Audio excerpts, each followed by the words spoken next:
La Révolution française et l'Empire, troisième partie, instaurer l'ordre social et l'état de droit, 1799-1804. En novembre 1799, le général Bonaparte organise un coup d'État. Il s'empare du pouvoir en s'appuyant sur sa popularité, le soutien de l'armée et de financiers inquiets de la crise économique. Napoléon Bonaparte met en place un régime dans lequel il concentre les pouvoirs. Le pouvoir exécutif, Napoléon Bonaparte gouverne, nomme et révoque les ministres. Le pouvoir législatif, il propose les lois et nomme les membres des principales assemblées. Le pouvoir judiciaire, il nomme les magistrats. Il utilise des plébiscites, c'est-à-dire un vote direct des citoyens par oui ou par non, sur un projet présenté par le pouvoir, mais en réalité, chaque plébiscite est le fait de campagnes de propagande, le vote n'est pas secret et l'armée surveille les élections.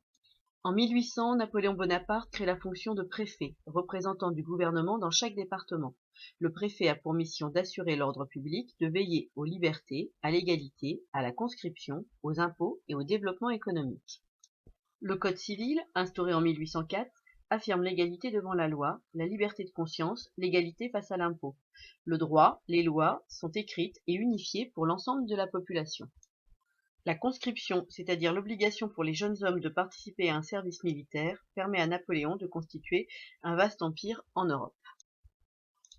Le 2 décembre 1804, Napoléon est sacré empereur des Français. Il a instauré l'ordre social, la vie en communauté est réglementée par l'État, les lois et le code civil, dont l'application sont assurées par les préfets. Les droits acquis pendant la période révolutionnaire sont confirmés. Égalité face à la loi, liberté de conscience. En échange, les citoyens consentent à des devoirs, la conscription et les impôts.